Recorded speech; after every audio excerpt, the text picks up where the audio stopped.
Pernah kebayang nggak kalau sopan santun itu bisa jadi lebih penting daripada sekedar punya banyak pengetahuan?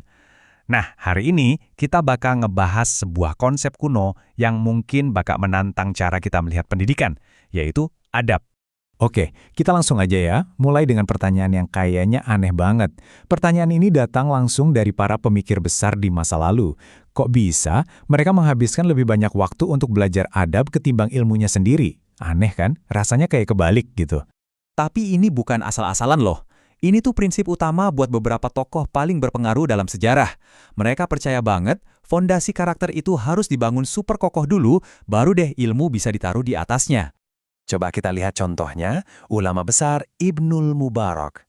Lihat deh perbandingannya di sini, 30 tahun untuk adab dan cuma 20 tahun untuk ilmu. Bayangin, ada selisih 10 tahun penuh yang didedikasikan hanya untuk mengasah karakter. Pola yang sama juga kita lihat di Imam Malik, seorang ahli hukum yang legendaris.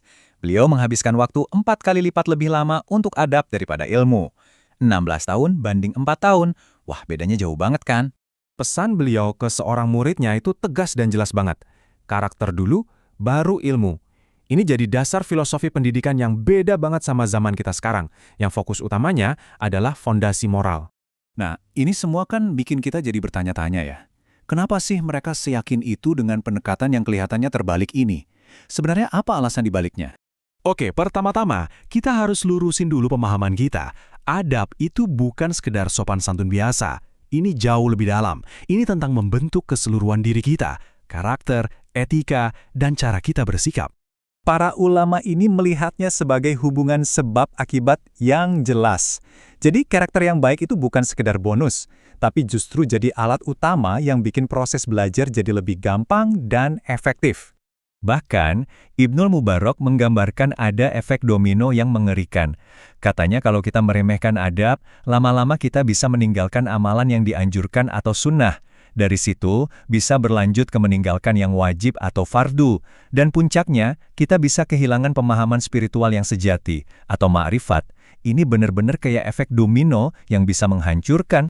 Jadi, intinya jelas banget, bagi mereka adab itu bukan cuma soal cara belajar. Adab itu adalah penentu arah hidup. Apakah kita menuju kebahagiaan atau malah kesengsaraan? Dan ternyata bukan cuma soal manfaat praktis di dunia. Adab itu dipandang punya bobot spiritual yang luar biasa. Nilai yang paling tinggi di mata Tuhan. Ada sebuah ajaran yang luar biasa banget yang bilang kalau karakter yang baik aja itu bisa mengangkat derajat seseorang jadi setara sama mereka yang rajin puasa di siang hari dan sholat sepanjang malam. Wow, ini nunjukin betapa dahsyatnya nilai sebuah adab. Pernyataan ini benar-benar kuat. Ini menempatkan karakter yang baik bukan sebagai skill tambahan, tapi sebagai salah satu amalan yang paling berat timbangannya nanti di akhirat. Sekarang, biar nggak cuma jadi teori, yuk kita lihat gimana prinsip ini benar-benar dihidupi.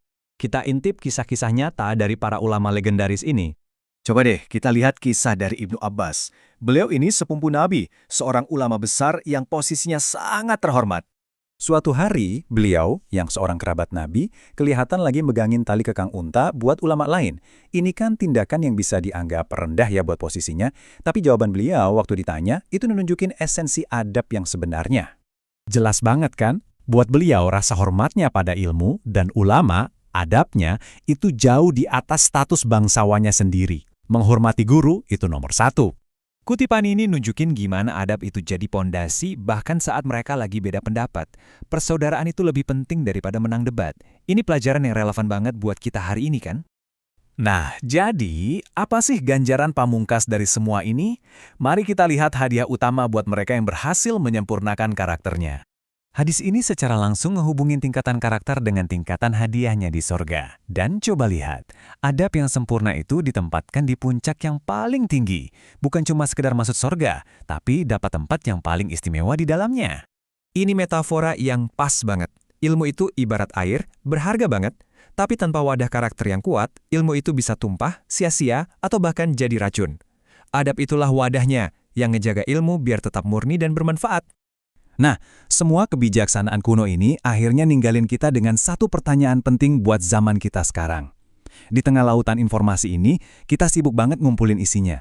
Tapi pertanyaannya, udahkah kita membangun wadah yang kuat untuk menampung semua itu?